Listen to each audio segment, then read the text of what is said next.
Les Chroniques d'un esprit vagabond, c'est une trilogie qui raconte l'histoire de Artamios, qui est un jeune homme qui, dans le premier tome, arrive dans un monde qu'il ne comprend pas. Il est amnésique au début de l'aventure.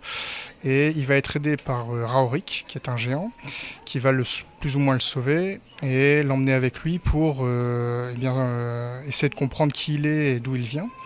Et qui est Artamios et d'où vient Artamios, c'est justement l'intrigue de ce premier volume, du premier tome. Partant de ce point de départ, Raorik et Artamios vont devoir faire le tour des terres connues à la rencontre de différents peuples, parce que Salarios, qui est l'empereur des hommes, et Rachel, qui est la plus puissante des magiciennes, veulent mettre la main dessus, l'emprisonner. Et donc on va suivre les traces d'Artamios dans le premier volume.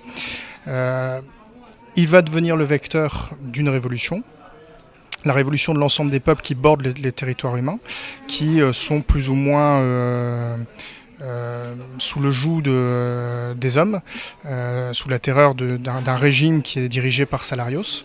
Il va donc y avoir révolution, et le premier tome se termine sur cette révolution. Le deuxième tome commence au lendemain de cette révolution, et on retrouve un monde qui est en chaos et qui doit se reconstruire. L'équilibre des pouvoirs, l'équilibre politique doit se remettre en place.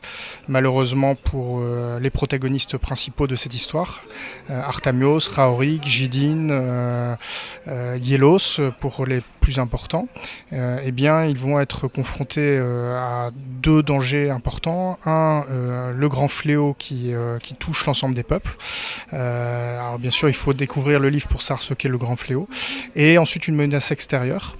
Et si ça ne suffisait pas, Artamios lui-même sera menacé personnellement, et donc on va découvrir l'ensemble de ces éléments et voir comment les différents personnages vont essayer de s'en sortir dans ce second tome.